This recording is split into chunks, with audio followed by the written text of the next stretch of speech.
Bom, tá gravando, tá bom? Bom, pessoal, bom dia a todos. Na aula passada, a gente começou essa unidade, que é a unidade de posicionamento sobre a superfície terrestre, né? A gente viu, ainda estamos no último bloco aí, a última unidade de conceitos, né? Que a gente viu, escala, forma da Terra, sistema de coordenadas. Agora a gente vai ver, né, que a gente começou a ver na aula passada, linguagem cartográfica, e aí na aula passada a gente viu o posicionamento, a gente falou sobre como se localizar, né? Através das coordenadas, que você precisa, vou pular isso aqui, né? De uma figura geométrica para fazer isso. A gente viu que a figura geométrica que mais se aproxima à forma da Terra é o elipsoide, né? Tendo essa figura, você precisa das linhas, os eixos, que a gente está chamando, que convencionou os meridianos e os paralelos. Também a gente teria que escolher um meridiano e um paralelo como origem desse sistema de coordenadas e como a gente, né, uma escala, como é que a gente escolhe uma unidade para medir esse posicionamento. E a gente viu tanto a longitude, que é essa abertura entre os dois planos dos meridianos, da origem da gente quer, e também a latitude em relação ao plano do Equador, né? Vimos também da importância de se ter também a altitude, ou seja, o quanto esse ponto está acima ou abaixo dessa superfície matemática. E isso tem uma relação muito com a altitude, mas a altitude ela precisa ter não só geométrica, não ser geométrica, mas ter uma característica física que a define, que é a força gravitacional, ou seja, o trabalho que se faz, né, em se deslocar um ponto de uma superfície para outra, e por consequência você calcula essa variação de altitude, perdão, essa aqui, e que é possível fazer uma transformação entre essas duas, visto que a altitude elipsoidal é a que a gente obtém com o GPS, né, um sistema de posicionamento global, e existe um programa do IBGE que modelou toda essa distorção no país, toda essa diferença entre essas duas superfícies, e é possível transformar essas superfícies, essas altitudes partindo dessa superfície. Tá? E a gente parou, e é o que a gente vai discutir hoje. Tudo bem, eu me posiciono sobre essa superfície terrestre, mas as telas de computador, os mapas, elas têm uma superfície bidimensional. Então, como transformar essa superfície esférica nessa superfície plana? Como sair de uma superfície tridimensional para uma superfície plana? Né? Como sair dessa superfície de referência, que é um elipsoide, e transformar numa superfície plana, que é o mapa, a tela do computador, a tela do smartphone.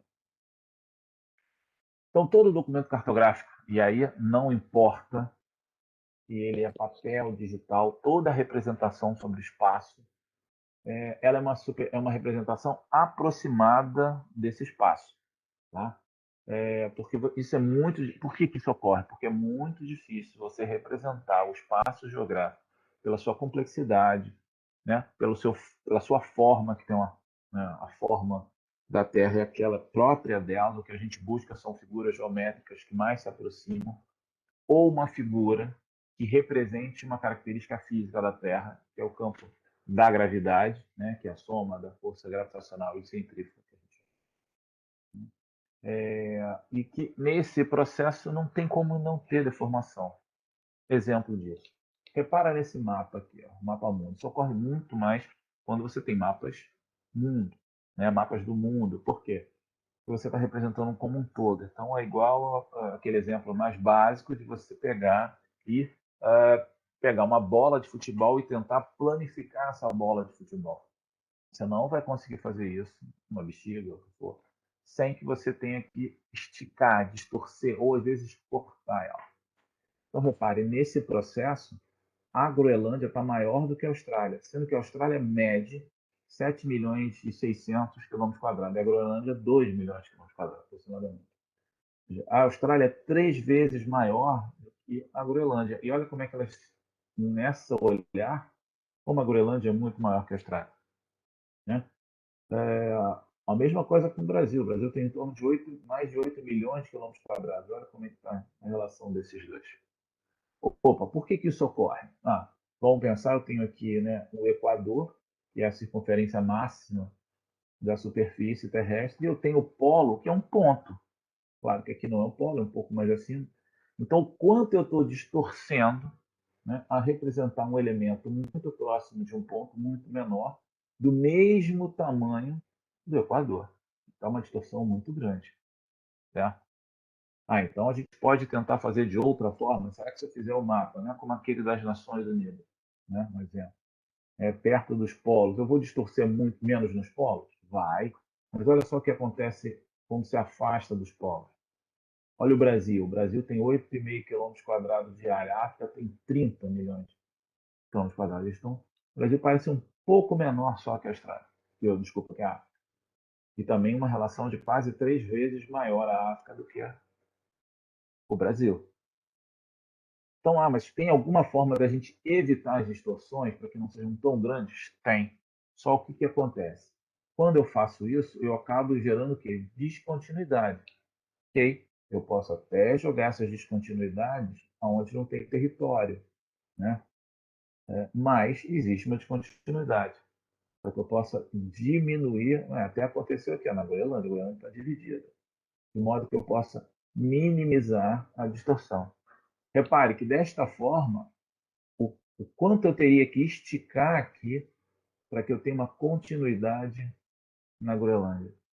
Por isso que gera aquela distorção toda. Tá? Ok? Alguma pergunta? Posso continuar? Tudo bem? Ok. Então, é, o que a gente chama de sistemas de projeção corresponde o quê? É uma relação, uma correspondência entre a superfície cartográfica, que está aqui embaixo, e a superfície terrestre, que está aqui em cima. Então, como um ponto nessa superfície terrestre, associado às coordenadas latitude e longitude, é rebatido, é transformado, é projetado para uma superfície plana com coordenadas x, y. Como eu faço uma correspondente a essa superfície terrestre e essa superfície de representação, que é o mapa. Eu tenho algumas formas de fazer isso. Se a gente pensar na mais básica, é uma forma geométrica, né? Como se eu tivesse aqui um globo e eu botasse um feixe de luz, né? E esse feixe de luz no globo, se aqui fosse um acrílico só com os continentes pintados. Quando eu jogo essa luz, reflete na parede, né? O continente que está ali naquela bola acrílica. Ok? Quando eu faço isso, eu estou o quê? Planificando. Né? Pode, com distorções e tudo, não pego o globo todo, mas eu estou planificando, eu estou transformando essa superfície aqui terrestre, né, esférica, tridimensional, nessa outra superfície, que é o mapa plano bidimensional. Né? Então, esse é um processo puramente geométrico. Mas eu também posso, através de um processo analítico, através de uma função matemática, que a partir das coordenadas latitude e longitude, eu calculo o valor de x. E também uma outra função matemática, a partir da longitude, da latitude e da longitude, eu calculo a coordenada y. É o que a gente trabalha nos sistemas computacionais. Né? É a transformação analítica, a partir de uma função matemática. Tá? É,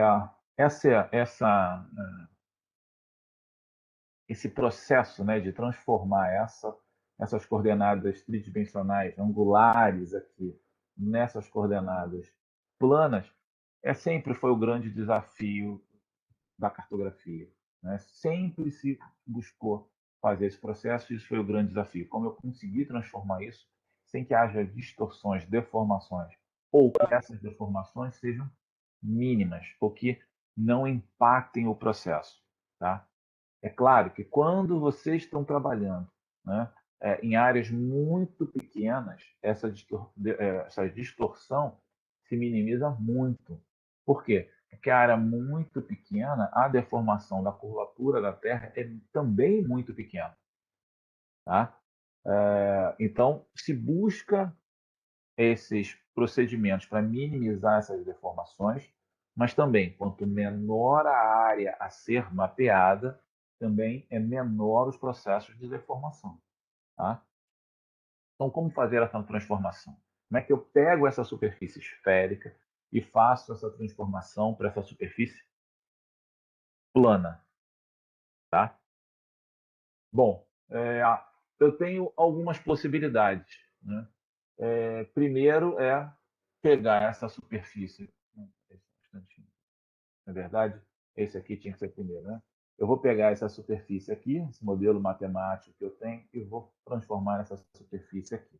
Eu posso, além de transformar direto da superfície matemática, né, do elipsoide, para o plano, eu posso também usar superfícies auxiliares. Por quê? Porque essas superfícies auxiliares minimizam de alguma forma essas distorções. Então, imagina, se eu tenho um plano, né, que eu vou projetar essa superfície esférica para um plano, isso aqui jogar para o plano, o que acontece? Um lado eu consigo transformar, se aquele outro lado da superfície, quando eu projeto, ele ou ele não aparece, ou ele fica demasiado, muito distorcido.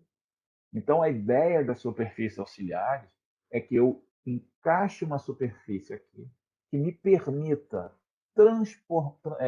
projetar geometricamente ou analiticamente, mas a gente vai trabalhar com analiticamente, gerar uma função matemática que eu possa transformar todos os pontos, os elementos, as coordenadas dessa superfície terrestre pelo modelo matemático nessa superfície auxiliar. Por quê?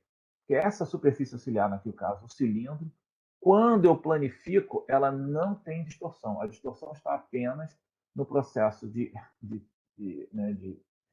rebater, né, de projetar na superfície esférica para o cilindro. Depois do cilindro para o plano, não há deformação. Tá? Então, é um recurso que se tem, né, para você poder minimizar, usar essas superfícies intermediárias, as superfícies auxiliares nesse processo de desenvolvimento. Para a gente ver como é que é a cara disso, ou seja, você tem aqui, né, uma projeção cilíndrica, tá?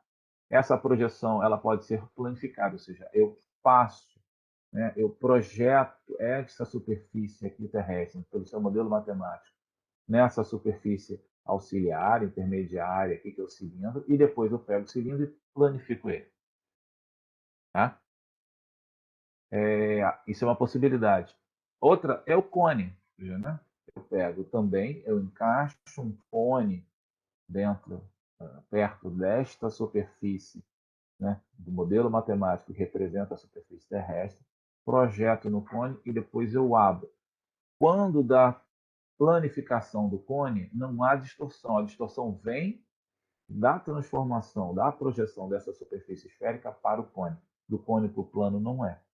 Né? Então a gente tem o que a gente chama das projeções cilíndricas, das projeções cônicas, e claro, quando você faz, né, da projeção direto para o plano, as projeções planas.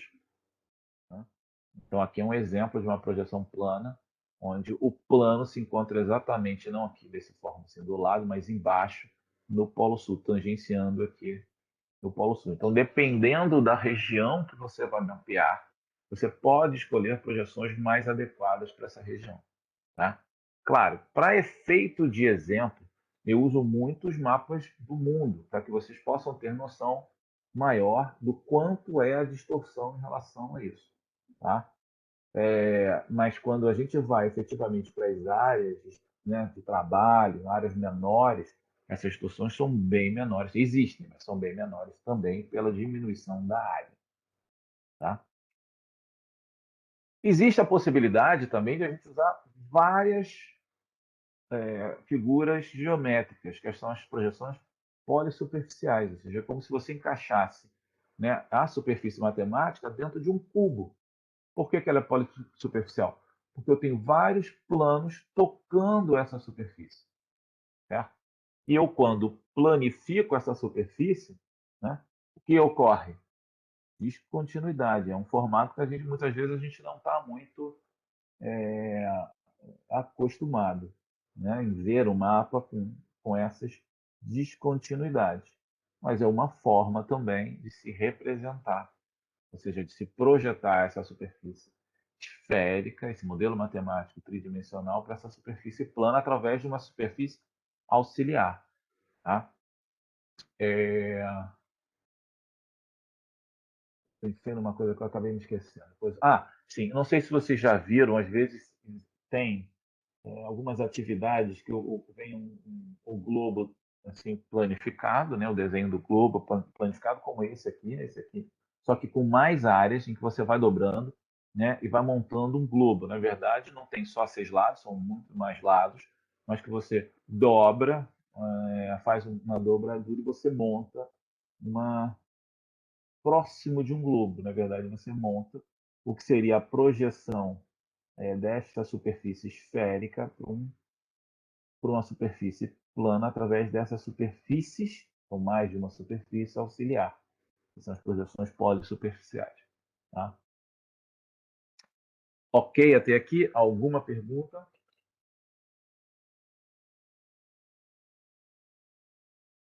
Não? Ok. Então a gente viu que neste processo de transformação a gente pode se valer, a gente pode utilizar superfícies auxiliares. Só que essas superfícies auxiliares elas podem ter algumas características, né, a mais. Tipo, eu posso botar esse cilindro tangente. Oi. Professor, a precisão TM também é bastante utilizada? Sim, a gente vai falar especificamente dela mais à frente. É a que a gente que é a mais utilizada no Brasil para as áreas pequenas, né, com áreas menores. A gente não consegue mapear o Brasil todo na escala UTM, mas em pedaços a gente consegue. A gente vai dar uma olhada nisso também mais à frente, que é a mais conhecida, né, a UTM. Então, uma das possibilidades, não só você usar essa superfície auxiliar, mas também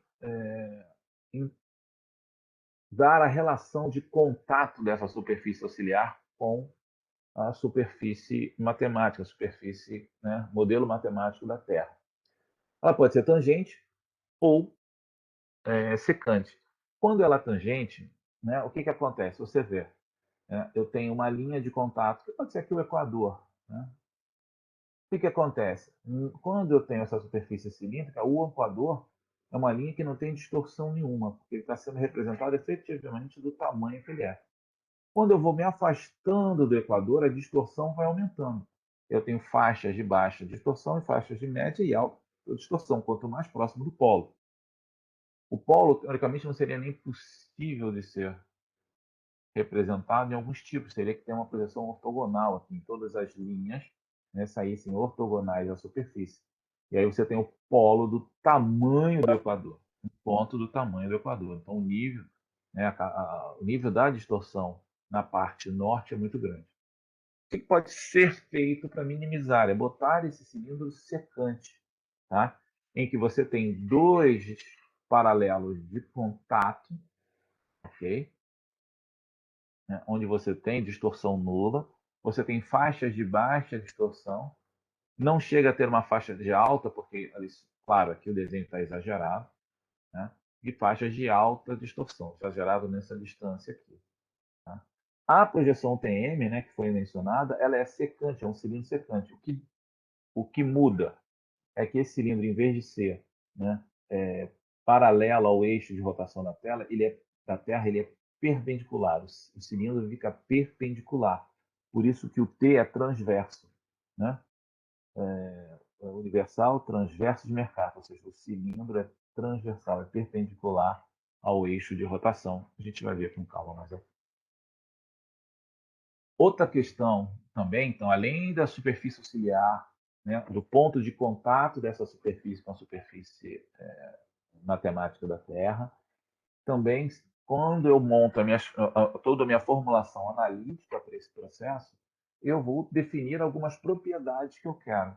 Exemplo, eu quero que a minha projeção não deforme as formas dos elementos. Então, aqui é um exemplo dessa projeção Mercator, uma projeção cilíndrica, E a característica dela é não deformar, né, as figuras, os formatos. Então, essa indicatriz de Tissot aqui, o que ela é? Você calcula, né, desenha, calcula e desenha figuras geométricas sobre a superfície matemática da Terra, né, com mesma área e mesma forma, e depois projeta.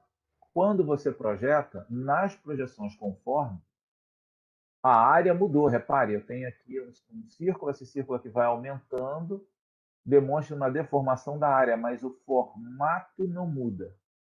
O que isso quer dizer? O formato da Groenlândia é esse. Ela só está o quê? Aumentada. O formato aqui da Antártida é esse. Ela só está o quê? Aumentada. Então, uma projeção que mantém as formas, mas não garante as áreas. Tá? Por quê? Porque esses desenhos que estão aqui dos círculos, quando desenhados lá na superfície matemática da Terra, lá no elipsóide, eram círculos iguais e de mesma área. Todos círculos e de mesma área. Okay? Quando eu passo para projeções equiáreas, ou seja, projeções que mantêm como característica a área, ela deforma as figuras. Então, repare, mesmo círculos de mesmo tamanho são representados nesta projeção, deformando o formato. Mas, se eu vier aqui e medir essa área, a área dessa elipse aqui, provavelmente deve ser, ela é a mesma desse círculo aqui, que é a mesma desse, que é a mesma desse, que é a mesma desse. Mas ele deformou, né, a figura que está sendo representada aqui. Então, você vê, se você pegar a Groenlândia de novo, esse é o formato da Groenlândia. Esse aqui não é o formato da Groenlândia. Mas se eu pegar esta área aqui e medir, vai medir o valor que seria o tamanho da Groenlândia na superfície matemática da Terra tridimensional. Tá? Existe também um outro tipo de projeção, que é as equivalentes, ou seja, são aquelas em que eu não consigo manter nem a área, nem a forma. Repare, a forma mudou e, por consequência, também a área. Qual é a característica dela? É que um determinado ponto dessa projeção, né, provavelmente essa projeção ela está aqui centrada no meridiano de Greenwich e no Equador. Qualquer distância que eu calcule partindo deste ponto, ela é real. Ela é muito próximo da realidade. Não há distorção no cálculo dessa distância. Tá? Então, essas projeções chamadas equidistantes são feitas para isso. Eram muito usadas nas navegações, né? Partindo de pontos específicos para que o navegador pudesse ter uma exata dimensão, um exato valor do quanto ele precisaria navegar. Tá? Então, para a gente reforçar, não existe nenhuma projeção isenta de nenhuma deformação. Sempre vai ter alguma deformação. Nas projeções analíticas, em que eu desenvolvo uma formulação matemática para fazer essa transformação, eu posso definir características nesse processo ou que vão me garantir o formato do elemento projetado, ou a área, ou a distância a partir de um ponto específico. Tá? Então, essas são as características das projeções. E se utilizam de figuras geométricas, podem se utilizar de figuras geométricas auxiliares, como cilindro e o cone, porque o plano já é a projeção direta. E essas superfícies elas podem ser tangentes ou secantes, vai depender da construção matemática que você definir. Tá? Para a gente ter uma ideia de quanto essa distorção também ocorre, e quando eu crio uma projeção, eu defino uma projeção, quando eu utilizo uma projeção, eu também defino parâmetros. Então, a projeção que representa o mapa do Brasil, que é a projeção policônica, está dizendo que é uma projeção poliédrica com um conjunto de cones ali. Essa projeção, ela se utiliza alguns parâmetros para quê? Para que eu tenha o Brasil com a menor distorção possível. Então, aqui é um exemplo. Né? Essa projeção policônica, usada para representar o mapa do Brasil, né? É uma projeção conforme, que mostra, porque no mapa do Brasil 5 milhões não é um mapa com a finalidade de cálculo de área, mas para ver efetivamente qual é o formato do país. Eu defino que o parâmetro é o meridiano 54, que é o que passa no meio do Brasil, para que você tenha as menores deformações perto desse meridiano. Quando você vai afastando o meridiano, olha o que acontece com a deformação. Tá? Então, é uma projeção que em âmbito global não serviria, mas para a área que a gente está trabalhando, para a área que eu quero, ela garante, né, uma visão no formato que o país tem quando projetada para uma superfície plana. Tá? Então, só para a gente executar o que acontece. Olha a Índia aqui, o tamanho como ela está deformada. Tá bom? Ok? Vamos entrar na UTM. Alguma pergunta até aqui sobre sistema de projeção? Todo mundo entendeu tranquilo?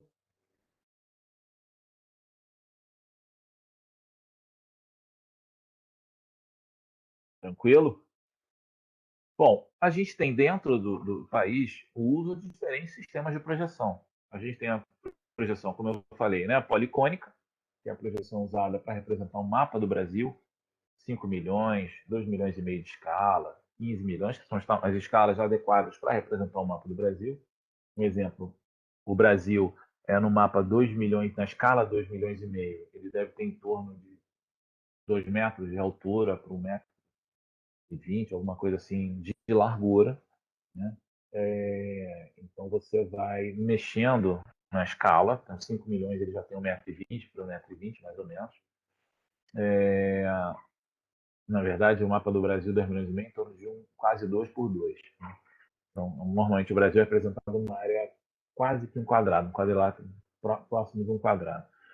E você tem essa projeção policônica. Você tem outras projeções em outras outros usos, como as cartas de pilotagem de avião são icônicas de Lambert, né?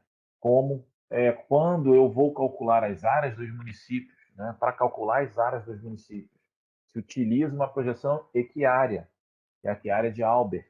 Né? Então, você tem diferentes tipos de projeção, diferentes possibilidades de uso de sistemas de projeção que já vêm convencionadas, né? Já estão padronizadas, já foram testadas. E a que é mais usual, como até já foi dito aqui, é o TM, que é baseada na projeção transversa de Mercator. E aí vamos falar um pouquinho dessa projeção para vocês. Tá? A projeção transversa de Mercator é uma projeção cilíndrica, transversa e conforme. O que ela quer dizer isso? Usa o cilindro como uma superfície auxiliar ou intermediária, é transversa, ou seja, o cilindro ele passa perpendicular ao eixo de rotação da Terra e ela mantém a forma. Tá? Quando a gente. Então, todo o parâmetro matemático usado para isso. Quando eu uso o cilindro secante, eu faço uma adaptação dela e eu estou no sistema UTM, a Universal Transversa de Mercator, com um cilindro que secante. Então, ela tem dois pontos, né, dois meridianos de contato nesse processo de transformação dessa superfície tridimensional para essa superfície auxiliar e, posteriormente, para a sua planificação. Como ela é transversa, né, as áreas de contato garantem uma menor distorção, uma distorção nula nesse meridiano, que a gente vai ver melhor mais à frente, né? Uma redução de área, né? Uma distorção de redução de área no meio e uma ampliação nas bordas. O que acontece? Da mesma forma que a superfície, o cilindro ele é paralelo ao eixo de rotação, há uma distorção muito grande nos polos, né? Porque eu vou me afastando da área de contato que pode ser o equador. Aqui é a mesma coisa. Quando eu vou me afastando leste-oeste, no caso aqui para leste, essa distorção vai aumentando. Então eu vou ter que definir limites, tá? Então esse limite foi definido. Lá em 47 foi padronizado a projeção transversa de Mercator para o que a gente chama sistema UTM, onde o limite de uso é 6 graus. Então, eu vou posicionar um cilindro, tá, secante, tendo uma área de utilização de 6 graus, que é essa área azul aqui. Se eu quiser fazer alguma coisa na área verde, eu tenho outro cilindro numa outra posição. E assim eu tenho 60 posições diferentes do cilindro, gerando 60 faixas com distorções aceitáveis para este processo, para esse sistema de projeção. Então, o sistema de projeção é o transverso de Mercator, mas quando eu padronizo esses, porque eu podia ter o cilindro em qualquer posição, mas quando eu padronizo essas posições, e aí eu tenho o universal transversa de Mercator. É só uma questão que ali, para ser o TM, tem que usar um desses 60 fusos. Tá? Reforçando também que quando eu tenho essa questão secante, né, por ser secante o cilindro, eu tenho no contato do cilindro com a superfície matemática uma distorção nula, ou seja, o coeficiente aqui, o fator de escala aqui é 1. Qualquer coisa que eu meça sobre esse mediano vai ter uma correção vezes 1, que é a mesma que você mediu. Conforme eu vou me aproximando do centro, que a gente chama aqui do meridiano central, né, em torno de, lembrando, 6 graus de amplitude, a tangência está em 1 grau e 37 minutos, partindo do centro, e neste centro aqui, a distorção máxima é de 0,9996. Então, qualquer coisa que eu venha medir no centro aqui, ele está menor, né, do que medir aqui, e ele sofreu uma redução de 0,9996. Tá? Quando eu me afasto para cá, para esse outro lado, vou botar para cá, né? Porque tem aqui a marcação da ponta. Até 6 graus, que é o máximo que eu posso ir, porque senão a deformação começa a ficar muito maior, é de 1,00977. Ou seja, o que está aqui está deformado em torno de 1,00977. Uma possível pergunta. Né? Então, toda vez que eu for medir alguma coisa, eu preciso. Isso aqui são os máximos, né? Eu preciso saber qual é esse valor de escala ao longo para corrigir? Teoricamente não. Por que teoricamente não? Porque você vai adotar essa projeção quando o erro na observação, tá, for menor do que o erro que você pode ter desse mapeamento. Então, se eu tenho um projeto em que eu posso errar 1 metro, né, se essa projeção, ao medir 100 metros, me dá, né, no pior caso, 99,9 metros, eu estou errando pela projeção menos do que eu esperava. Tá? Então, não precisa esse rigor nesse fator de escala. Ele existe apenas para que você garanta, saiba que ao usar a projeção nesta área aqui, com essa amplitude de 6 graus, eu tenho esses valores máximos, mínimos, né? Esses limites de distorção desta projeção. Tá? Por isso que a gente falou no início. Se eu pego uma projeção para toda a superfície do globo, efetivamente você vai ter distorções absurdas. Quanto mais eu me aproximo, quanto menor, me aproximo, não, quanto é menor a minha área, essas distorções são muito menores. Tá bom? Se você pega, também para a gente ter uma ideia, se você pega esta projeção num determinado fuso, então eu tenho aqui esse fuso aqui, né, que a gente chama de fuso, essa faixa de amplitude de 6 graus só, e eu quero representar isso no mundo, olha a distorção que ocorre. Certo? Por que ocorre isso? Porque ela não é feita para tudo, ela é feita para aqui, só para essa faixa. E nesta faixa você tem qualidade, você tem a distorção resultante, ela é muito menor do que você, dependendo, claro, depende do seu projeto, mas do que você especifica no seu projeto. Tá? Ok? Tudo bem até aqui?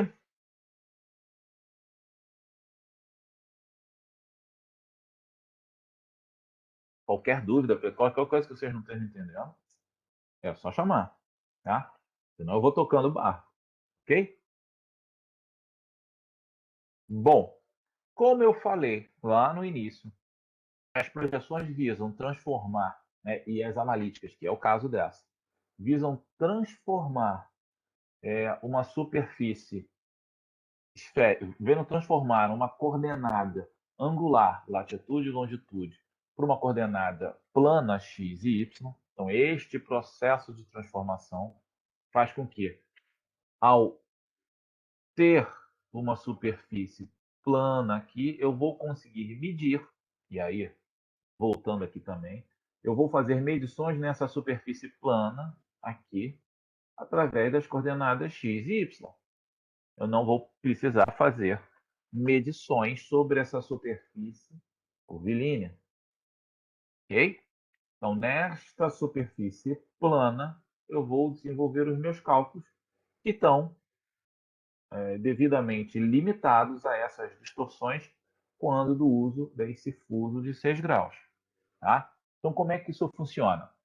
Repare, eu tenho aqui a representação das coordenadas curvilíneas. Aqui são os meridianos. E eu tenho pontos nesses meridianos. Como qualquer sistema de coordenada plano retangular, eu tenho uma origem.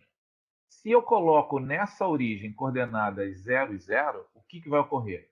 Qualquer ponto para cá, qualquer ponto a oeste do meridiano central, lembrando que o fuso tem 6 graus, e esse meridiano está no meio disso.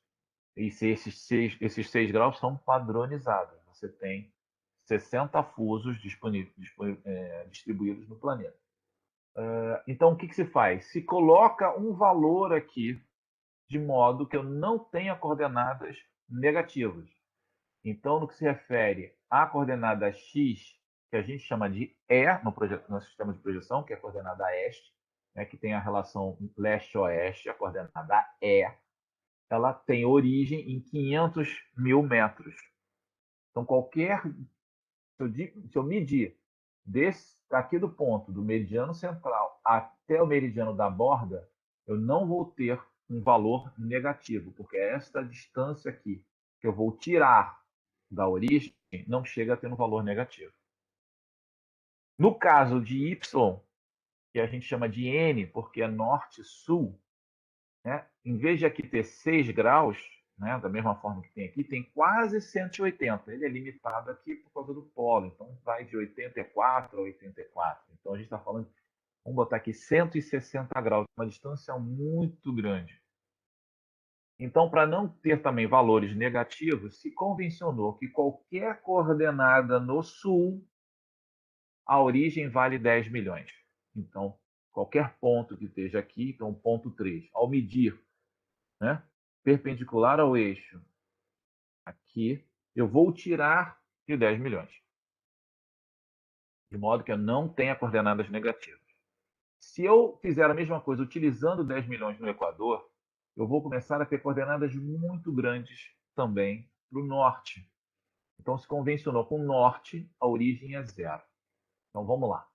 Ponto 1. O ponto 1 está no norte.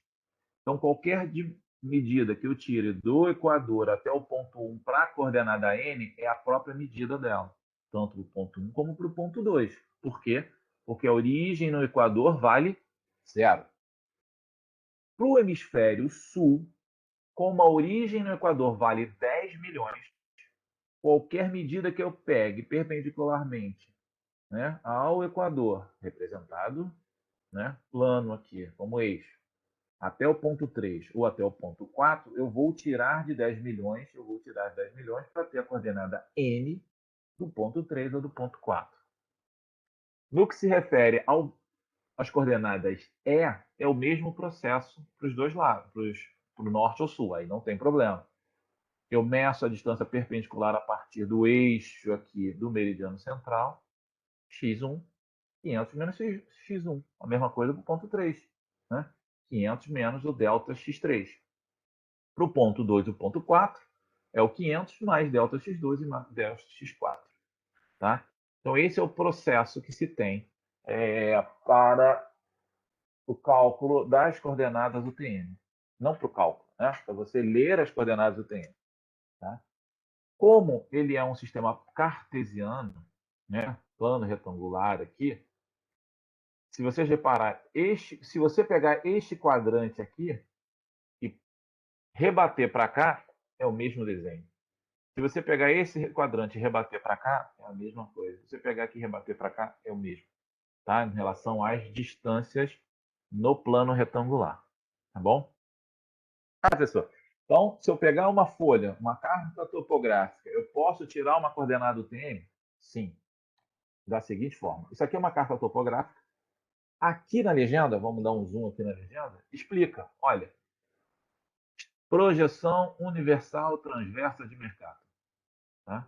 E ele diz, ó, origem da quilometragem UTM, das coordenadas, Equador e meridiano central. Ou seja, a origem está no Equador e no meridiano central, que neste caso, o fuso, né, a borda de 6 graus desta folha, tem um meridiano central valendo 39 graus oeste de Greenwich. Certo? E nessas coordenadas, tanto para o Equador como para o meridiano, são acrescidas constantes 10 milhões e 500 mil, ou 500 quilômetros. 10 mil quilômetros ou 500 quilômetros. Tinha falado antes, 10 milhões de metros. Né? Por quê? Porque isso aqui está todo no hemisfério sul. Ok? Aqui ele explica como obter coordenada, mas vamos aqui de cara. Então, quando você tem aqui, voltando no mapa, você tem as linhas de coordenada plano retangulares da coordenada UTM. Está aqui, ó. Certo? Então, essas linhas aqui, coordenadas plano retangulares. Esta linha corresponde a um valor de 236 quilômetros, ou 236 mil metros. Essa aqui, 240 quilômetros. Todas em E, coordenada E, porque é leste-oeste. Essa linha corresponde a uma coordenada 8.228 quilômetros, ou 8.228 metros. Aqui é a mesma coisa. Corresponde às coordenadas N, norte-sul. Né? Como o Equador, que está aqui em cima, é 10 milhões, as coordenadas vão diminuindo para o sul. Okay? Como o Equador, né, a mesma coisa para o hemisfério norte, elas vão crescendo para o norte. Tá? Então, se eu quero tirar uma coordenada desse aeroporto aqui num documento cartográfico, aí, claro, eu estou exemplificando no papel, mas quando você tem no ambiente computacional, você já vai ter a coordenada deste ambiente, desse elemento aqui, em AIN, se for o caso dele estar sendo guardado em projeção UTM. Então, meço essa distância. Essa distância aqui tá, corresponde a 1,95 centímetros aqui com a régua. Né? E essa distância aqui corresponde a 0,48 centímetros. Então, tem 1,95 distante desse linha aqui, desse eixo aqui, não é de origem, mas desse eixo, e 0,48 desse eixo aqui. Moleza? Moleza. O que eu vou fazer? Se eu sei que, olha só, olhando aqui, daqui para cá deu 4 centímetros, eu sei que 4.000 metros, que é a diferença daqui, corresponde a 4 centímetros. Então, se eu tenho aqui uma variação de 1,95 centímetros, é uma variação, esse ΔX aqui é de 1,1950 metros. Como esta coordenada aqui é 236 mil metros, mais esse ΔX aqui, a coordenada E deste aeroporto é 237.950 metros, ou seja, na projeção UTM. A mesma coisa, né? Aqui está errado, deixa eu corrigir. Eu tinha visto isso antes, acabei não corrigindo. Espera só um instante.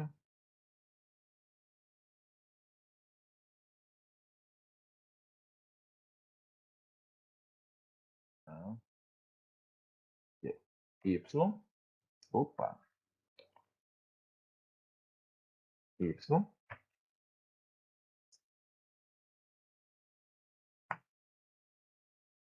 Aqui também é Y, ok.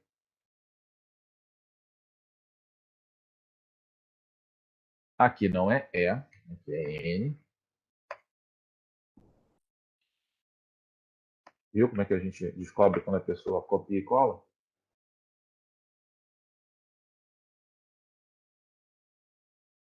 Deixa eu só salvar. Então, né, o que a gente vai ter aqui? Da mesma forma, essa distância aqui, que foi 0,48 centímetros, equivale a 480 metros. Né? Então, eu vou adicionar, porque estou subindo, esse valor. Poderia ter feito ao contrário? Poderia. Poderia ter medido daqui para cá? Poderia. Só que aí eu estaria, eu estaria diminuindo deste valor de 240. Se eu medisse desta linha aqui até aqui, a mesma coisa, só que eu ia diminuir deste valor aqui. Certo? Então, no processo de leitura, sempre vai gerar as coordenadas E e N. O que é importante disso que vocês precisam saber? Qualquer projeto que vocês tenham trabalhar com geoinformação, vem coordenadas de endereços de domicílio, coordenadas de pontos de coleta, análise de elementos que vêm coordenadas E e N, ou seja, associadas ao TM, precisa vir junto também o fuso, em que fuso ela está. Tá? Eu vou abrir aqui, eu não botei aqui na aula, mas eu vou abrir aqui uma aba aqui da internet.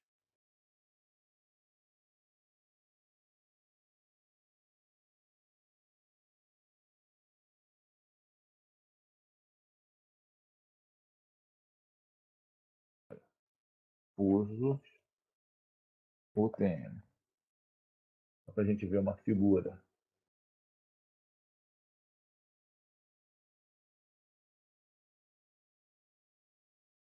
Ver se vai abrir aqui essa imagem.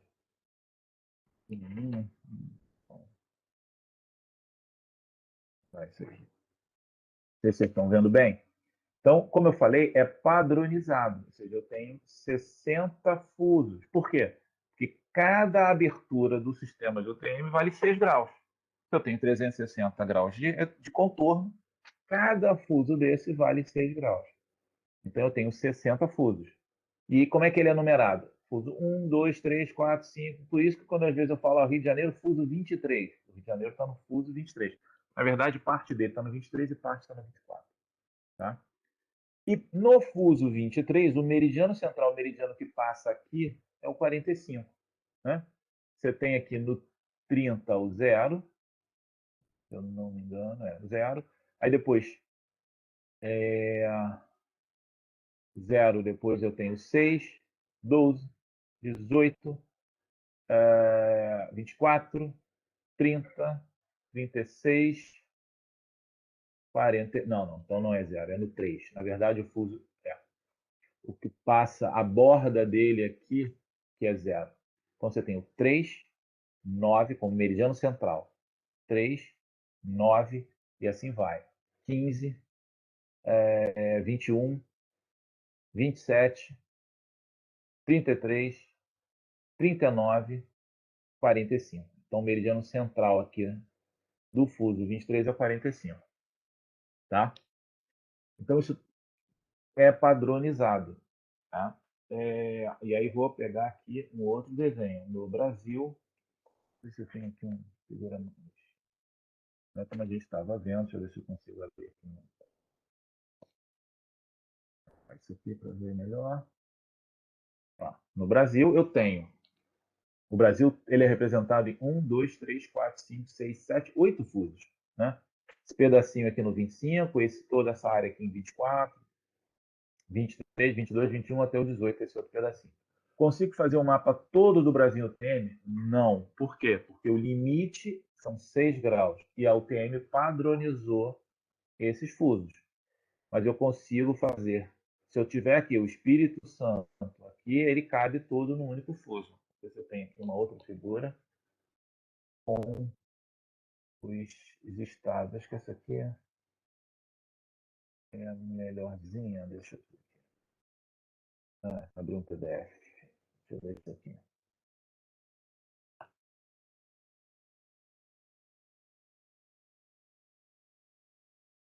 Ó, tá? Então, olha só. Espírito Santo, beleza, ele cabe todo nesse fuso. Eu posso representar ele todo no projeção TM. Mesma coisa aqui, deixa eu ver se tem. Ó, Ceará também. Né? Alagoas, se pega ali. Sergipe pega Alagoas, não. Santa Catarina, provavelmente, aqui, acho que essa bordinha aqui, mas pega toda num fuso. O que ocorre? O Rio de Janeiro não pega num fuso único. O que acontece se não pegar num fuso único? Vamos voltar aqui para a transparência. Opa, posso voltar aqui. Naquele desenho aqui. Essa coordenada aqui, vamos dizer que toda essa medida do meridiano central até a borda vale, para facilitar nossas contas, 400 mil metros. Logo, a coordenada daqui vale 100. Tá? Vou anotar aqui para a gente ver. Dá uma caneta aqui. Aqui, nesse ponto aqui, vou chamar de ponto 1. Então, 1. Desculpe a letra aqui, porque eu estou escrevendo com o mouse. O E vai valer 100. Vou botar em quilômetros, não sei se não. 100. Ops. Quilômetros. Ok? Esse outro ponto aqui, pela construção da projeção, esse outro ponto aqui, ponto 2, se aqui mede 400, aqui também vai medir 400. Logo, no ponto 2, o E vai ser igual a... Meu Deus. Aqui era um 9 que eu queria escrever. 900. Vou comprar uma caneta. Tá? Então, eu tenho o ponto 1, cuja coordenada é 100, e o ponto 2, cuja coordenada vale 900. O fuso do lado, né? Vamos tentar desenhar aqui um fuso do lado. Se eu consigo. Ele teria aqui esse meridiano, que é igual a esse. Mas ele está diferente por quê? Porque ele está sendo construído com uma projeção, os cálculos baseados no meridiano central do outro lado. Então, é o mesmo meridiano. Peraí que eu perdi a ponta. É o mesmo meridiano, sendo que com coordenadas baseadas aonde? No meridiano central daqui. Se o meridiano central daqui vale 45,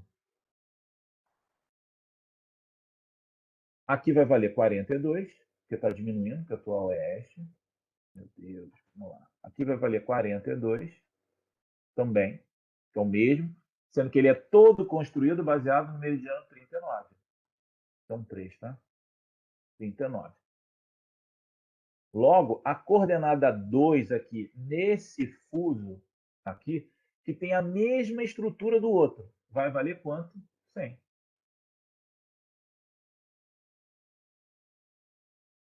Ok? Então, todos os pontos para cá vale 100, 110, 120, até chegar em 500. Se eu pego esses dados aqui com esses tipos de coordenada e eu jogo, ele não vai encaixar aqui, ele vai encaixar aqui. Porque, entenderam? As coordenadas são iguais. O que diferencia eles é a indicação do fuso. Num é o 23, no outro é o 24. Entenderam isso? Alguma dúvida? Professor, Diga. eu fiquei meio confuso. O Hum, senhor consegue explicar de novo isso, por sim. favor? Você só precisa, eu quero que você primeiro me diga se você entendeu o seguinte, para a gente poder ir por partes, então. Você entendeu que cada fuso é um sistema de coordenadas diferente, certo? Sim, Por quê? sim. Porque a origem dele está no meridiano central e no equador. Neste fuso aqui, a origem está no meridiano central e no equador, certo? Então, aqui, para este fuso, vale 500, eu estou falando para o hemisfério sul, tá? 510 mil quilômetros de origem. Se eu medir para cá, ou medir para cá, se eu medir para cá e der 400, eu tenho como esse ponto aqui coordenada 900 quilômetros. Tudo bem? Tá? Vamos por partes. Sim, que é 500 mil. Que é 500 aqui, eu medi 400, então essa coordenada do ponto 2 vale 900. Beleza? sim. Quando eu tenho uma outra área aqui, que aí é mapeada com outro fuso, né? Que tem o meridiano central 39, essa borda aqui é igual a essa borda. Por que, que elas não se encontram? Por causa da deformação, certo? Porque aqui ele está todo construído para representar baseado nesses parâmetros. E aqui está sendo construído para representar nesses parâmetros. Todas as coordenadas aqui têm E e N, e preciso de saber que é IN associado a este meridiano central, a esse fuso. Quando eu vou fazer a mesma coisa aqui, eu vou medir essa distância, vai dar 400 também. Só que a origem aqui é 500. Então é 400 menos 100. Então vai menos, desculpa, 500 menos 400. Então a coordenada desse ponto 2 vale 100. E é o mesmo ponto desse, é o mesmo ponto, só que para esse fuso vale 900. Porque tem origens diferentes. Tudo Ah, bem? sim. Uhum. O problema é quando eu quero representar os dois juntos. Não dá. Por que não dá para representar os dois juntos? Porque eles têm o mesmo tipo de coordenada. O que diferencia deles é o meridiano central. Então, esse ponto 2 aqui, ele tem coordenadas 100 e 900. Desculpa, esse ponto 2 tem coordenada 900 para o meridiano central 45. E tem coordenada 100 para o meridiano central 39. Se eu pego uma base de dados digital em UTM, no fuso 45, e pego a base de dados UTM no fuso 39, elas vão ficar em cima da outra. Por quê?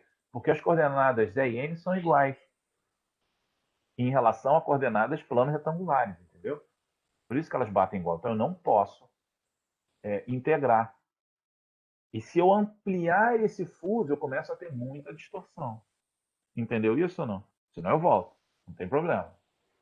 Sim, eu entendi que dependendo do fuso, o mesmo ponto vai ter, a coordenada vai ser diferente. Eu só fiquei Sim. meio confuso agora na parte que o senhor falou de colocar num plano que vai ficar um em cima do outro. Sim, porque se você imagina o seguinte, o teu sistema, ele vai plotar todos os pontos baseados nas coordenadas E e N, certo? Então você tem uma folha, imagina uma folha plana, uma folha folha milimetrada, não Milimetrado? é isso? Então você vai botar ali no meio do milimetrado o meridiano central, vai botar um eixo 500 e vai botar um eixo 10 milhões lá em cima. E você vai pegar cada ponto daquele e vai plotar, certo? Se você pegar a lista de pontos do fuso do lado e usar o mesmo milimetrado, eles vão ficar em cima, entendeu? Por quê? Porque a origem ali é a mesma em relação à coordenada da UTM, 510 milhões. Certo? Sim, Você precisa ter sim. um milimetrado do lado. Se você não informar isso para o sistema, o que o sistema vai pegar? Vai botar uma mesma origem, pum, e vai jogar ali em cima. Entendeu o que eu estou falando? Acho que sim. Tá? É porque a gente tem que pensar o seguinte: no caso da UTM, que é no caso da projeção planificada EIN, eu tenho sempre uma origem, um eixo aqui. Ó. Se eu usar esse mesmo eixo aqui, que é padrão, 510 milhões, e não disser qual é o meridiano central, ele vai botar tudo junto. Tá? Ok? Acho que foi. Tá? Qualquer... Não entendeu? Pergunta de novo, não tem problema. Tá? Acho que agora deu para entender, porque era muita informação. Não tem problema. Tá? Qualquer dúvida, falem. Botei aí para minha lista de presentes. Tá? Obrigado. Deixa eu ver aqui. Tá. Não, gente. Deixa eu só voltar para esse desenho.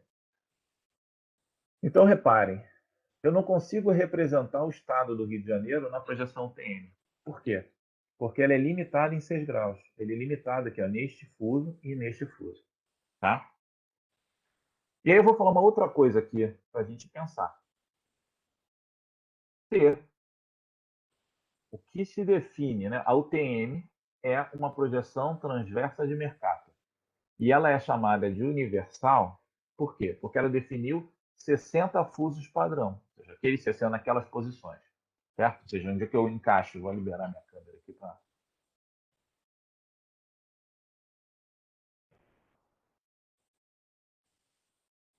Só para vocês entenderem. Então, ela definiu 60 fusos. Se eu pegar aqui, então, aqueles fusos, tem uma posição, fuso 1, cilindro está aqui. Aí, fuso 2, ele vai girando, né? Deixa eu ver aqui. Ele vai girando o cilindro ao longo do globo. Só que em 60 posições definidas. E se eu não usar essas posições definidas? Eu estou dizendo, se eu botar o cilindro em nenhuma dessas 60 posições, mas numa posição em que aqui, né, o Rio de Janeiro encaixe dentro desse fuso. Entenderam o que eu estou falando? Tá? Eu vou usar a mesma formulação matemática, eu vou usar mesmo tudo, só que eu não vou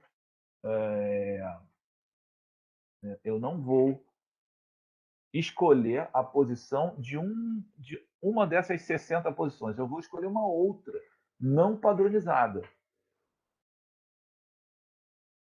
Tudo bem? Sobre essa ideia? Certo? E aí, o que eu preciso é garantir que o estado do Rio de Janeiro esteja dentro de 6 graus. Se ele tiver mais, aí já não tem jeito. Eu vou encaixar o cilindro de modo que eu tenha ele ali dentro. Ele não estou usando uma UTM. Por que eu não estou usando uma UTM? Porque para ser UTM, tem que ser daquelas 60 posições. O que eu estou fazendo é uma projeção transversa de Mercator, que tem a mesma estrutura analítica da UTM, só que eu vou dizer que é um meridiano central 38,5. Não importa. Certo? Em relação à deformação, é a mesma que se eu tivesse a mesma de um sistema UTM dentro daqueles 60 posições pré-definidas. Entenderam essa lógica que eu falei, não? Sim. Tá? Professor, Claro. isso só é possível porque o tamanho do Rio de Janeiro fica em 6 graus, né? É, menor do que 6 graus. Eu não sei dizer exatamente, mas ele é menor do que 6 graus.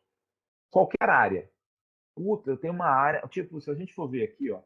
Quer ver uma área também que é menor, é pior aqui? Olha só a Brasília, tá vendo? Um pedacinho, Brasília é tão pequenininho, um pedacinho tá fora. E aí, eu não posso fazer? Não posso fazer em UTM, mas eu posso fazer em transversa de Mercator, que tem as mesmas características da UTM, só que eu não vou usar um daqueles fusos pré-definidos. Eu vou usar um intermediário, eu vou girar um pouco o cilindro. Tá? Pode ser que outros, aqui a mesma coisa. Olha, aqui a Pernambuco, provavelmente, eu não tenho certeza, teria que ver se ele cabe. Olha, tá vendo? Rio Grande do Norte, Paraíba, tá na metade do fuso, não posso usar. Não pode usar. Você não pode chamar de UTM, porque para ser UTM tem que ser um daqueles 60 padrões. Mas eu posso chamar de transversa de Mercator, cujo meridiano central é um outro valor que não seja aqueles padrões. Tá? Se vocês quiserem ter mais ideia em relação à parte analítica, ops, o que eu fiz?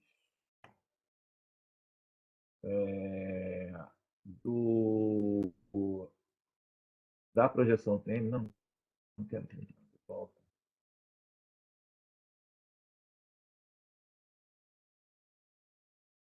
Quero fazer. Volta. Vou botar só um zoom, mas tudo bem. Se vocês quiserem ter uma ideia, existe essa publicação lá na biblioteca do IBGE, no site, né? Se você botar lá tabelas para cálculo no sistema de projeção universal transversa de Mercator, se você pegar lá, isso está disponível para fazer download gratuito, sem problema nenhum. O que isso aqui? Isso era umas tabulações que existiam antes até mesmo de se ter uma popularização dos sistemas computacionais, né? De modo que para você calcular isso tudo, usavam tabelas que você fazia interpolação, uma regra de 3 entre valores. Tá? Mas aqui existe toda a formulação para formação matemática, todas as fórmulas, equações, para que você chegue na projeção UTM. Tá? Então, aqui, ó, tá vendo primeiro aqui, as características da UTM. Ela é uma projeção transversa de mercado em fuso de 6 graus de amplitude. Ela transversa de mercado. Certo? A origem é no Equador. E a longitude, a origem, é o meridiano central de cada fuso, que são padronizados. Certo? Norte e sul, aquilo que a gente falou, é zero a partir de zero, né? Para o hemisfério norte, e 10 mil quilômetros ou 10 milhões para o sul. E para este, né? O zero em este, o zero de este para oeste é 500 metros na origem. O fator de escala meridiano central, que a gente viu também, para identificar numeração das zonas antimeridiano de Greenwich e leste. Então, a zona 1, né, vai de 180 graus oeste a 770 graus oeste. Então, isso vai de 1 até 60. Então, a partir desses, de 6 em 6, você vai chegar nos limites dos fusos. Tá? Há um limite máximo de latitude, 84 graus norte, 80 sul, porque também, senão a distorção começa a ficar muito grande, então se limita. Mais do que isso não se usa um outro tipo de projeção. E para esses cálculos, se utilizou esse elipsoide com este parâmetro. Tá? Vou aqui direto aqui. Aqui as questões de incerteza quanto às observações, mas depois a gente pode até falar um pouquinho disso. Essas são as formulações que utiliza. Então, para eu calcular o N, né, aí eu já não estou mais falando naquele cálculo medindo no mapa. Eu estou falando em ter uma coordenada latitude e longitude e eu, analiticamente, transformar ela para E e N. Então, é essa formulação aqui. Para N, você precisa saber se 1, o 2, o P2 para E, sendo que N1, né, é igual direto para o hemisfério norte, e para o sul ainda tem que 10 milhões menos o N1. O P que aparece aqui, então, é a longitude que o ponto está, menos o meridiano central. Então, ele vai aqui como exemplo, ele vai mostrando isso aqui. Tá? E, aqui um exemplo. O que acontece? Esses valores 1, 2 aqui, eles são tabulados aqui. Tá? A mesma coisa depois, né, para chegar em latitude a partir de E e N, né? E vice-versa. Só chegar aqui, só para vocês verem, depois a gente pode voltar aqui. Aqui é um exemplo que ele faz para aquele valor, ele usa essas tabulações aqui, que a gente hoje não usa mais. Tá? Então, a partir da latitude 0, 0 graus e 0 minutos, 0 graus e 1 minuto, você tem esses valores. Se você tiver os segundos, aí você vai interpolar isso aqui para todos os outros. Mas, para hoje, em ambiente computacional, existe aqui, é por isso que eu estou mostrando, principalmente, é isso aqui, ó, as formulações matemáticas para serem implementadas. Né? Então, o cálculo do 1, o cálculo do 2 romano, então você tem o S, aqui, ó, tá vendo? O S, comprimento do arco do meridiano, o fator de escala, você tem todas as que você precisa aqui para implementar analiticamente. Tá? Então, ó, tá aqui as formulações todas para implementar isso. Claro que já existem muitos elementos implementados em relação a isso. Só para voltar aqui de novo e mostrar que, repare, nada muda se eu mudar a posição do cilindro. A única coisa que muda é, ao calcular, o meridiano central vai ser outro. Mas todas as equações, todas as limitações se implicam também nesse processo. Só que você muda aqui o meridiano central. Não é um daqueles meridianos padrões, é um outro que você vai definir. Por consequência, todas as coordenadas internas também vão mudar. Tá bom? Ok, pessoal? Alguma pergunta?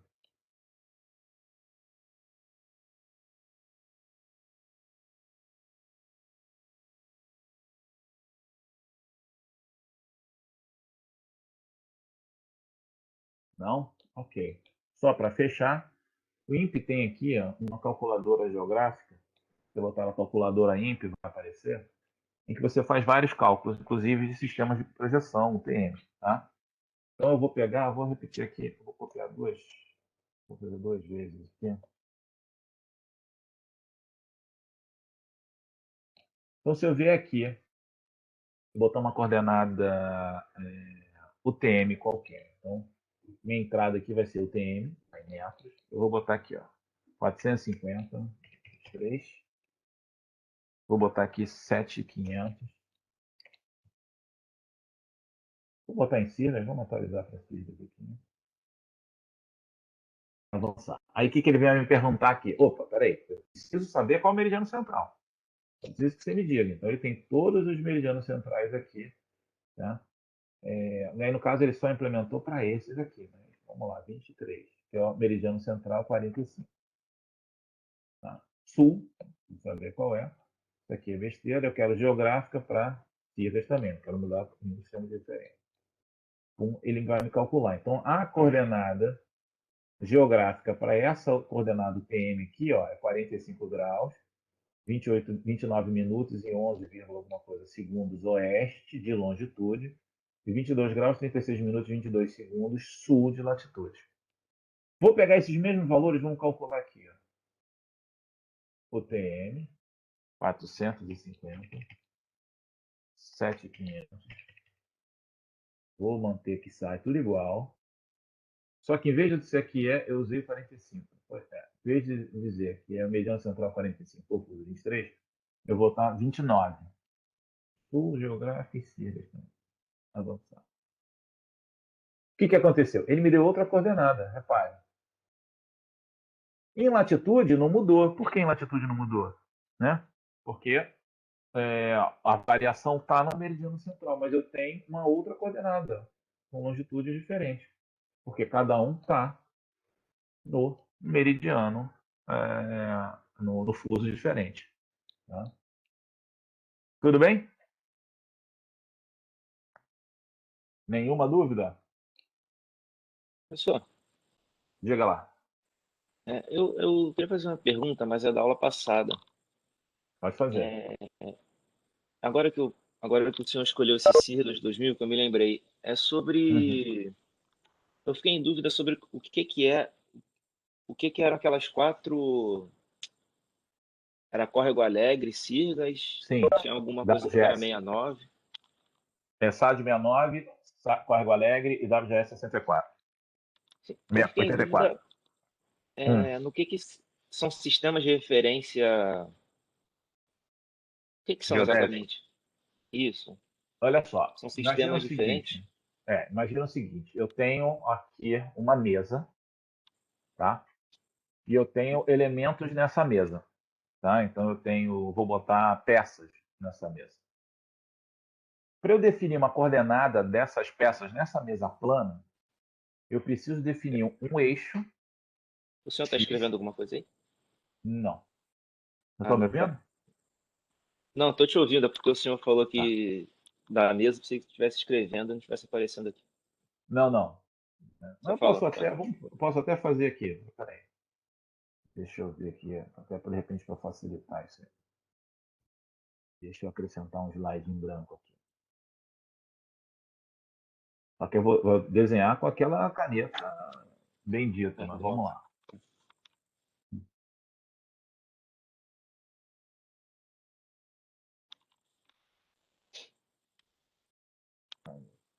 Tá. Deixa eu pegar uma cor aqui. Então, eu tenho pontos aqui. Ó. A mesa plana. Certo? Ponto A, ponto B, ponto C. Tá? Se eu venho aqui, e para eu poder definir coordenada desses pontos, primeira coisa eu tenho que botar um eixo. Né? Então, vou botar aqui, ó, eixo aqui, X e eixo Y. X, Y. Então, qualquer ponto sobre essa mesa terá uma coordenada. Ok? Sim. O que eu defini aqui? Qual é a figura que vai representar essa mesa? Porque eu posso ter a mesa, mas eu posso também representá-la cartograficamente. Certo? Então, eu tenho o plano como figura, eu defini aqui o eixo X e o eixo Y. Mas está ao contrário. Eu defini assim, certo? E uma escala de medição. O sistema geodésico de referência, o que ele faz? Ele faz a mesma coisa, só que para uma superfície tridimensional, que é a Terra. Ele vai definir qual é o tamanho, qual é a figura matemática e o tamanho dessa figura matemática. Então, eu tenho um elipsoide, certo? Cujo o seu eixo maior vale 6.375.139 metros. E o semi-eixo menor, um outro valor. Tá? Definir que o meridiano de Greenwich vai ser a minha referência e o Equador a minha referência. E as unidades que eu vou medir. Tá? Então, o sistema geodésico ele te dá as configurações para que você possa medir sobre a superfície terrestre, ou posicionar sobre a superfície terrestre. Claro, por consequência, medir. Mas, imagina você fazer isso lá na década de 40, lá no início de 1900, sem os equipamentos que a gente tem hoje, sem os sistemas computacionais. Então, as coisas vão evoluindo. Em algum momento, aí voltando aqui para o plano, alguém viu e falou assim, não, peraí, para você melhor representar isso aqui, vou mudar a cor aqui da caneta. Para você melhor representar isso aí, o ideal é que você tenha o eixo aqui, aqui e aqui. Tá? E aqui seja Y e aqui seja X. Isso é o melhor, dentro do que vai evoluindo. Tá? Logo, esse ponto A aqui, ele vai ter esta coordenada e essa coordenada. Tudo bem? Sim. Vai O que o mudando. sistema, de novo, o sistema geodésico define? Ele dá as características que você vai ter para se posicionar sobre a superfície da Terra. Tamanho da Terra, a orientação. Esse elipsoide está onde? Ele está girando? Em que parte ele se encontra? Onde é essa orientação? Você vai fazer isso tudo no sistema de referência. Com o tempo ele muda. Por que ele muda? Porque as tecnologias mudam. Né? Então hoje você tem equipamentos de posicionamento geodésico de satélite, né, GPS e tudo, que você não tinha na década de 50, na década de 40. Então se evoluiu, você chega em elementos melhores. Cada um desse, Córrego Alegre, é como se fosse o Córrego Alegre fosse aqui, né?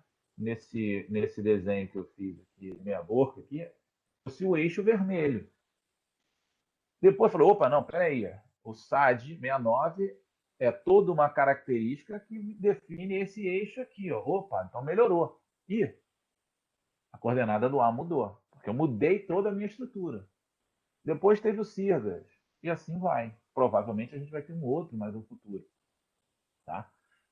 Com novas tecnologias, novas observações, você vai refinando isso. E o que existe são parâmetros para transformar essa coordenada aqui do A, que está no vermelho, para a coordenada A, que está em verde. Mas os sistemas de referência geodésicos são isso. Ele caracteriza como eu vou ter coordenadas e como eu vou medir sobre essa superfície da Terra. Tá bom? Assim, define a posição.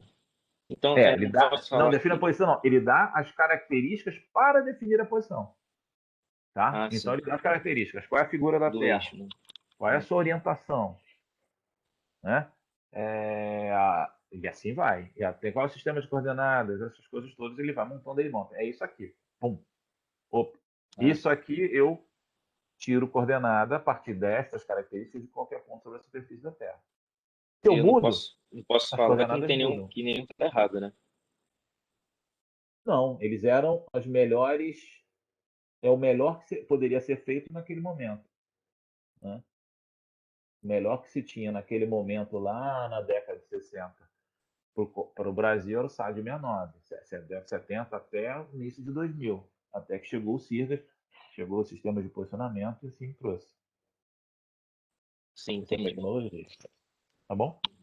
Legal. Obrigado. Nada, disponha. Quer dúvida? Falem. E só, então, para a gente fechar essa questão do TM, se vocês forem lá no livro do professor Menezes, na página 87 a 162, tem. E eu vou aqui botar aqui para aquilo que vocês me falaram do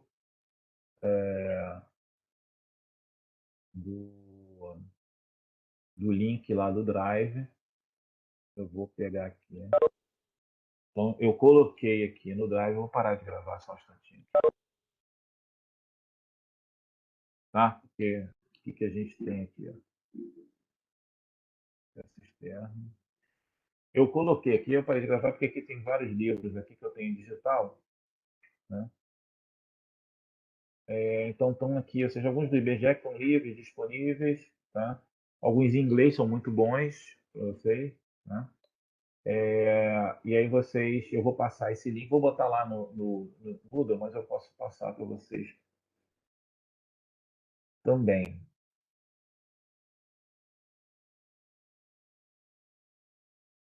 Cadê o link?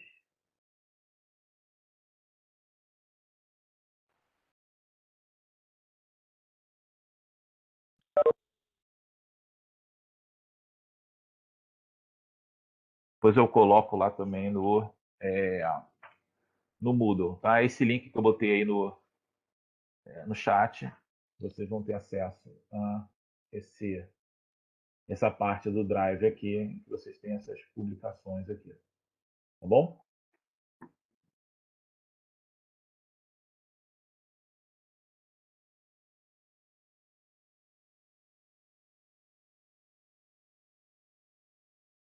Voltei a gravar aqui. Mais alguma dúvida, alguma pergunta? Alguma dúvida?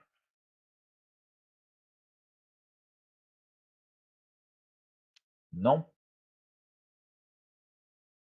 Ok, pessoal. A gente fecha aquele primeiro módulo, apesar de ter posto o GPS, GMSS, né, nesse módulo na aula apresentação, na verdade ele é aquisição de dados. Então, ao longo dessa semana, eu vou publicar uma atividade lá, provavelmente na quinta de manhã. Eu coloco uma atividade, uma lista de exercícios para vocês trabalharem. Vou botar lá o quanto ela vai ter de peso na nota para vocês fazerem. Vou prazo, normalmente uma semana, acho que é tranquilo para vocês fazerem. E a gente entra no terceiro modo de aquisição de dados. E aí a gente já vai começar, aí eu vou, no planejamento, eu já vou começar a ver quando é que vocês vão ter que, a gente vai usar mais, começar já o QGIS também. Tá bom? Ok, todo mundo assinou lá, alguém não assinou a lista de presença. Vou colocar aqui de novo, para vocês acessarem lá. Quem não assinou, assinem, por favor. Tá bom? Quarta-feira passada eu abri a sala, pareceu que tinha alguém no lobby, eu não sei porque no lobby eu não configurei assim, e eu não tinha reparado. Mas normalmente a configuração não precisa ficar no lobby, tá? Mas quarta-feira eu vou abrir a sala de novo, acho que é 4 horas, né? Que é mais ou menos que eu defini, não lembro. E qualquer dúvida que vocês queiram, podem me procurar lá. Tá bom? Obrigado, pessoal, e até quinta-feira.